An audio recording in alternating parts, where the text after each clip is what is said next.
RJ Rohini Talks நேயர்களுக்கு வணக்கம். Bigg Boss season 8 day 41 and 42க்கான ரிவ்யூவா பார்க்க போறோம். ஸோ நானும் கெஞ்சி பார்த்தேன், கதறி பார்த்தேன், என்னென்னவோ பண்ணி பார்த்தேன். தலைகீழ குட்டிக்கரணம் கூட அடித்து பார்த்தேன். ஆனா 1000ற்கு மேல பிக் பாஸ் அப்படிங்கிறது நகரவே இல்லை நம்ம இதுல வியூஸ்ல. அதனால ஒரு லைவ் விசிட்டை போட்டு வரலாமா பிக் பாஸ் செட்டுக்கு நேரடியா அப்படின்னு சொல்லிட்டு பூந்தமல்லியில இருக்கக்கூடிய இவிபி ஃபிலிம் சிட்டிக்கு நேரடியா போய் பிக் பாஸ் செட்டுக்குள்ள உட்காந்தாச்சு.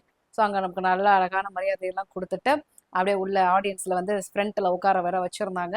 நேரடியாக அந்த வீக்கெண்ட் எபிசோடை பார்க்குறப்ப எப்படி இருக்கும்? ஏன்னா நான் இதுவரை பிக் பாஸ் 7 சீசனை வந்து பார்த்ததும் இல்லை, அதற்கு குறித்த விமர்சனமும் பண்ணதில்லை. ஃபஸ்ட்டு சீசன் முதல் ஒரே ஒரு வாரம் மட்டுமே பார்த்துட்டு அப்படியே எப்பா போதுண்டா அப்படின்னு சொல்லிட்டு நான் வெளியில் வந்த ஆள்.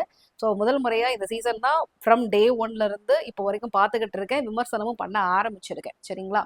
ஸோ நேரடியாக போய் அந்த எப்படி இருக்கு அந்த அட்மாஸ்பியர் எக்ஸ்பீரியன்ஸ் அப்படிங்கிறதுக்காக உள்ள போயிருந்தேன். இதுக்கு முன்னாடி விஜய் தொலைக்காட்சியுடைய நிறைய நிகழ்ச்சிகள்ல கண்டஸ்டண்டா நான் வந்து கெஸ்டா வந்து போயிருக்கேன். உதாரணத்துக்கு சொல்லணும் அப்படின்னா இந்த பழைய ஷோஸ் வந்து ஒரு வார்த்தை ஒரு லட்சம், ஹோம் ஸ்வீட் ஹோம், அதுக்கப்புறம் வந்து அது இது எது, கனெக்ஷனு, இந்த மாதிரியான ஷோஸ்க்குலாம் வந்து கெஸ்டா போயிருக்கேன். பட் ஃபர்ஸ்ட் டைம் வந்து ஒரு ஆடியன்ஸா உள்ள போய் உட்கார்ந்தது இதான் முதல் முறை. சாட்டர்டே எபிசோட ஆல்ரெடி நீங்கள் எல்லாருமே ஆல்மோஸ்ட் பார்த்துருப்பீங்க. பார்க்காத நிறைய பேருக்காக அந்த லைவ் எக்ஸ்பீரியன்ஸ் எப்படி இருந்தது அப்படிங்கிறது தான் இன்னைக்கு சொல்ல போகிறேன். ஸோ ஆஸ் யூஷுவல் வந்து பார்த்தீங்கன்னா இதுக்கு முன்னாடி ஃப்ரைடே எபிசோட்ஸில் வந்து பார்த்தீங்கன்னா அந்த டாஸ்க்கை கம்ப்ளீட் பண்ணி முடிச்சு விட்டுட்டு ஒரு வழியாக போதுண்டா சாமி அந்த கேரக்டர் வந்து எல்லாம் வெளியில் வந்துடுங்கன்னு சொல்லிட்டாங்க. அதன் பிறகு வந்து 2 இன்சிடென்ட் மட்டும்தான் இம்பார்ட்டன்ட் நடந்தது. என்ன அப்படின்னு பார்த்தீங்கன்னா மஞ்சுரி அண்ட் ஆனந்தி 2 பேரும் வந்து ஆளுக்கு ஒரு காரணம் சொல்லி அந்த கேப்பில் வந்து இருக்கக்கூடிய ரிப்பன், அருண் பிரசாத் இருக்காருல, அவர் வந்து கேப் போட்டிருந்தார்ல கேப்டன்ஷிப்காக, அந்த கேப்ல இருக்க ரிப்பனை வந்து 2 காரணங்களை சொல்லி வந்து ஒவ்வொருத்தரும் வந்து ஒரு ரிப்பனை வந்து உருவிட்டு போனாங்க. பட் அதை ரொம்ப அன்ஃபேரா இருந்த மாதிரி இருந்தது. ஆனந்திக்காவது ஒரு காரணம் இருந்ததே தவிர மஞ்சரி ரொம்ப திட்டமிட்டவாறே வந்து பிளான் பண்ணி பண்ண மாதிரி எனக்கு ஒரு ஃபீல் இருந்தது. அந்த அருணுக்கு வந்து அந்த ஒரு ரிப்பனை உருவணும் அப்படிங்கிறதுக்காகவே உருவி விட்ட மாதிரி தான் இருந்தது. ஸோ இப்படியாக அது பிராங்கா இல்லை நடந்தது வந்து ராணவோட சொந்த விஷயமா இல்லை என்ன அப்படிங்கிற ஒரு குழப்பத்திலேயே இருந்துட்டு இருந்தாங்க. ஸோ ஃபைனலாக ஒரே ஒரு விஷயம் நடந்தது. என்னன்னு பார்த்தீங்கன்னா நாமினேஷன் ஃப்ரீ பாசஸ் வந்து பாய்ஸ் டீம்ல வந்து வின் பண்ணாங்க. அந்த வின் பண்ணதுக்கு பிறகு யாருக்கு அதை கொடுக்கலாம் அப்படிங்கிற ஒரு டிஸ்கஷனுடைய முடிவில் தீபக்கு வந்து நாமினேஷன் ஃப்ரீ பாசஸ் வந்து கொடுத்துடலாம் அப்படின்னு சொல்லிட்டு தீபக்கை வந்து சேவ் பண்ணாங்க. பட் அந்த டாஸ்க் வந்து பார்த்தீங்கன்னா ரொம்ப கடினமான ஒன்றாக இருந்தது. என்னன்னா அந்த ரொம்ப ரொம்ப ஈஸி தாங்க, அந்த பாட்டில் ஃபிளிப்பிங்கிறது ரொம்ப ரொம்ப சிம்பிள் டாஸ்க். பட் ஆனால் பக்கத்தில் வச்சுக்காம ஒரு டிஸ்டன்ஸை மெயின்டைன் பண்ணிட்டு இங்கேருந்து இந்த பொசிஷன்ல போடுங்க அப்படிங்கிற மாதிரி சொன்னதுனால நிறைய பேருக்கு திணறல் இருந்தது. குறிப்பா பாய்ஸ் டீம்ல வந்து சிவகுமாருக்கு ரொம்ப திணறல் இருந்தது. கேர்ள்ஸ் டீமை பொறுத்த வரைக்கும் பவித்ராவுக்கு ரொம்ப ரொம்ப கஷ்டமா இருந்தது.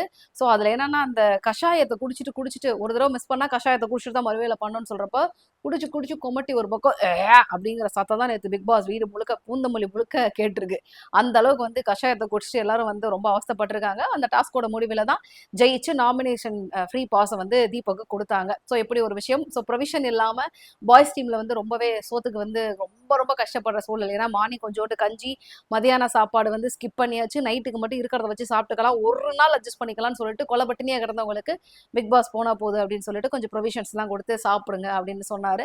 ஸோ இது ஒரு பக்கம் நடந்தது. சாட்சனா வந்து ரொம்ப என்னுடைய சமூக சேவை, என்னுடைய நல்ல மனசை நான் காமிக்கிறேன் அப்படிங்கிறதுக்காக அரிசி கொஞ்சம் எடுத்து வந்து பாய்ஸ் டீம்ல வந்து போட்டு யாருக்கு தெரியாத மாதிரி போட்டு விட்டாங்க.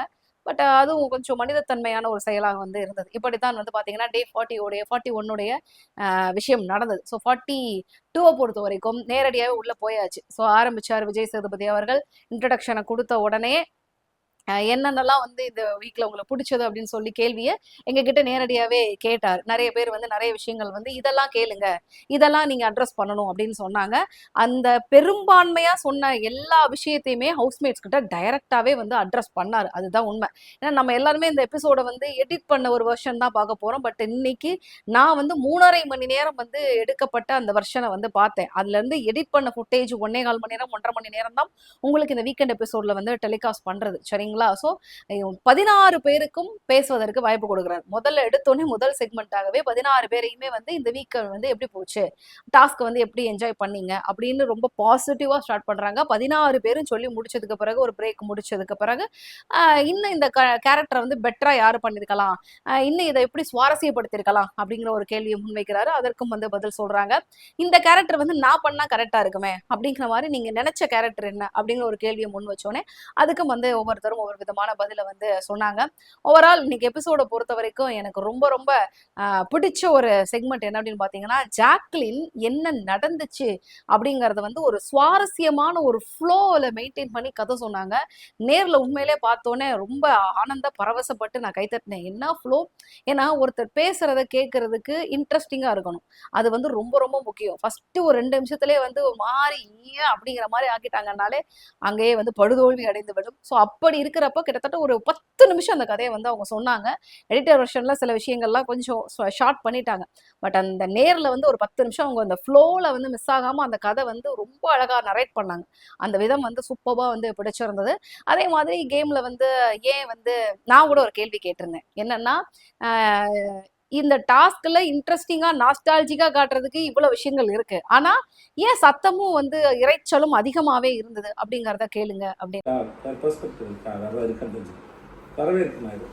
3 நாள் டாஸ்க்ல வந்து இந்த நாஸ்டால்ஜிக்கான மெமரிஸை வந்து ரெக்கலெக்ட் பண்றதுக்கு நிறைய பண்ணியிருக்காங்க. ஆனா சத்தமும் இரைச்சலும் அதிகப்படியா இருந்தது. அதுக்கு என்ன காரணம் அப்படின்னு புரிஞ்சுக்கணும். நம்ம இது அந்த கேள்வி விஜய் சேதுபதி அவர்கள் கேட்டாரு. அதற்கும் வந்து பதில் வந்து சொன்னாங்க. ஆனா நேரடியா சொல்லல. இங்க என்னன்னா ஒரு பிரச்சனை வந்து நான் பார்த்த வரைக்கும், இவர் ரொம்ப தெளிவா ஒரு கேள்விய நேரடியா கேட்கிறாரு. ஆனா உள்ள இருக்கக்கூடிய மொத்த ஆட்களுமே அதுக்கு சம்பந்தமே இல்லாம வேற ஒரு பதில சொல்லிட்டு சுத்தல்ல விடுறதுங்கிறது ரெகுலரா நடக்குது. ஒவ்வொரு வீக்கும் வந்து விஜய் சேதுபதி மீண்டும் மீண்டும் சொல்றாரு. என்ன சொல்றாருன்னா, கேட்ட கேள்விக்கு நேரடியாக பதில் சொல்லுங்க. நேரத்தை மிச்சப்படுத்தலாம். நமக்கு எபிசோடு சுவாரஸ்யமா போகும் அப்படிங்கிறத மீண்டும் மீண்டும் சொல்றாரு. ஏன்னா டாஸ்க்ல வந்து இதை இப்படி பண்ணிருக்கலாம் அப்படி பண்ணிருக்கலாம் இந்த ரோல் நீங்க பண்ணிருக்கலான்ற கேள்விக்கு சார் என்னன்னா நான் என்ன பண்ணேன் தெரியுமா நீங்க நீங்க என்ன பண்ணீங்கிறதான் 24/7 லைவ்லயும் மக்கள் பாத்துறாங்க.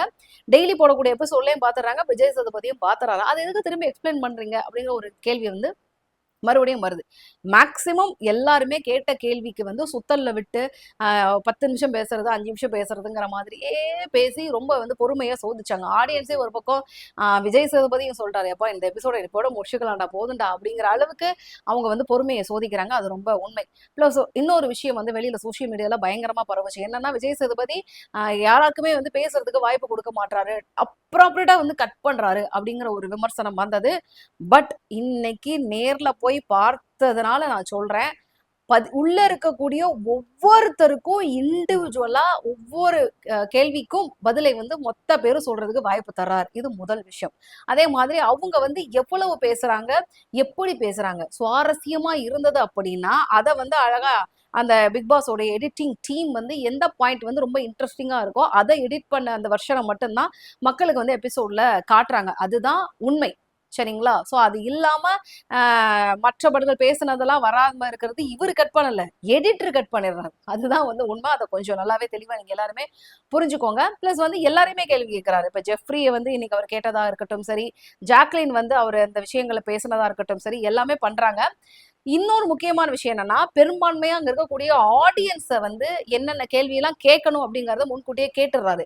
அந்த கேள்விகளைத்தான் வந்து அப்படியே வந்து அட்ரஸ் பண்றாரு. சோ அதனால வந்து நிறைய பேர் வந்து நீங்க ஒருதலை பட்சமா இருக்கிறீங்க, பாரபட்சம் பாக்குறீங்க அப்படிங்கிற மாதிரி குற்றச்சாட்டுகள்லாம் வைக்கிறாங்க. இதுவும் வந்து ரொம்ப ரொம்ப அன்ஃபேரான ஒரு குற்றச்சாட்டா நான் பாக்குறேன். ஏன்னா லைவா விசிட் பண்ணதுக்கு பிறகு இங்க எனக்கு இருந்த பிம்பம் எல்லாமே வந்து வேற மாதிரி டோட்டலா மாறிடுச்சு. சோ இப்படிதான் வந்து இந்த வீக்கெண்ட் எபிசோட வந்து ப்ரிப்பேர் பண்றாங்க. சோ இப்படிதான் நடந்தது.